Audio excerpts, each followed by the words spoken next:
Welcome to this explainer. I am absolutely thrilled to have you here today because we're exploring a topic that touches almost every single one of our lives, yet is so rarely understood in its full, unvarnished reality. Today, we're unpacking the systemic, science-backed facts about what alcohol actually does to the human body and society. We're calling this the ripple effect because, well, the impact of alcohol isn't just an isolated drop in the bucket. It creates waves that crash through our organs, our minds, and our communities. Let's get right into it. Okay, let's dive into this because the absolute foundational truth we need to start with is this. The damage begins from the very first moments of consumption. Culturally, we tend to think of alcohol harm as this strictly long-term issue, right? Like it's something that only happens to people who drink heavily for decades. But the medical studies we're looking at today paint a totally different picture. The physiological impact is not waiting around for a 10-year anniversary. It starts the exact second you take a sip.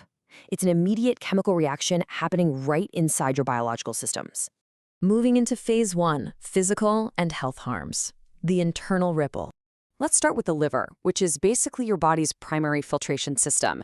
Continuous alcohol consumption forces this filter into absolute overdrive. First up, it triggers fat accumulation, what we call fatty liver. If that toxic assault keeps going, we hit step 2, severe inflammation, known as alcoholic hepatitis. And finally, if the filter gets completely overwhelmed, it results in irreversible liver cirrhosis. That means permanent failure. At this stage, the very organ responsible for keeping your blood clean is compromised beyond repair. And that damage doesn't stop there. It fundamentally alters your central command center, the brain and nervous system. Alcohol is literally disrupting your neural pathways, the communication highways of your brain. In the short term, this completely explains the difficulty concentrating, the impaired memory, and those slowed reaction times. But over the long haul, this continuous neural disruption actually leads to brain atrophy. Yes, your brain physically shrinks, losing crucial structural tissue. Absolutely wild to think about, right? The cardiovascular and immune systems take an equally brutal hit. Alcohol significantly spikes your blood pressure, instantly increasing your risk for strokes and heart attacks. It also leads to cardiomyopathy, a literal weakening of your heart muscle. Plus, it actively impairs the ability of your white blood cells to fight off bacteria and viruses.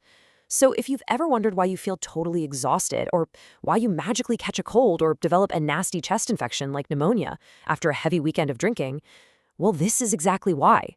Your immune system has been chemically disarmed.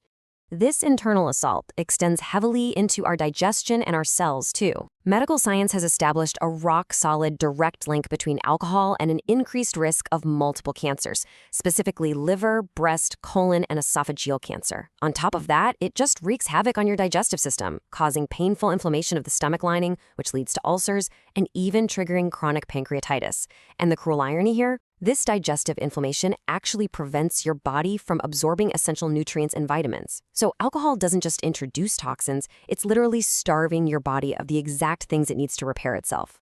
Which brings us to phase 2, psychological and mental harms, the hidden toll on the mind. Now, what's really interesting about this slide is how it shatters a massive cultural myth. We've all heard it, right? I just need a drink to unwind, or I need a drink to de-stress. But here is the reality. Alcohol fundamentally alters your brain chemistry. It doesn't actually eliminate stress at all. It just temporarily masks it while secretly exacerbating severe depression and anxiety disorders in the background. It creates this massive chemical rebound effect that actually leaves your brain's mental health worse off than it was before you even took the drink. And this chemical alteration can lead straight into a devastating trap: alcohol dependence or addiction. This is a gradual transition into a compulsive need. It sneaks up on people. It literally traps the individual in a vicious cycle where the brain chemically demands the substance, and trying to quit triggers severe, agonizing withdrawal symptoms. It becomes a physiological prison, making it incredibly difficult to stop without serious medical intervention. Because the brain's chemistry becomes so heavily altered and dependent, the outward behavioral changes eventually become impossible to hide. The mind literally loses its ability to regulate emotions properly. This manifests as severe mood swings, incredibly poor impulse control, and sudden, totally unjustified outbursts of anger. Someone you know might act completely out of character, entirely impulsively, simply because the neural pathways responsible for logic and restraint have been chemically sidelined. Let's move to and see how this builds into phase 3, social and behavioral harms. The external splash. The truly tragic reality is that the physical and psychological damage we've just covered doesn't stay confined to the individual drinker. These internal ripples inevitably break the surface and spill over into the lives of everyone around them. Remember those slowed reaction times and impaired vision we talked about? Every single year, that translates to thousands of fatal traffic accidents, innocent lives lost on the road. The cycle of addiction also leads directly to a heartbreaking neglect of family responsibilities, torn homes from an increase in domestic violence, catastrophic job losses that ruin careers, and severe academic decline derailing the futures of young students.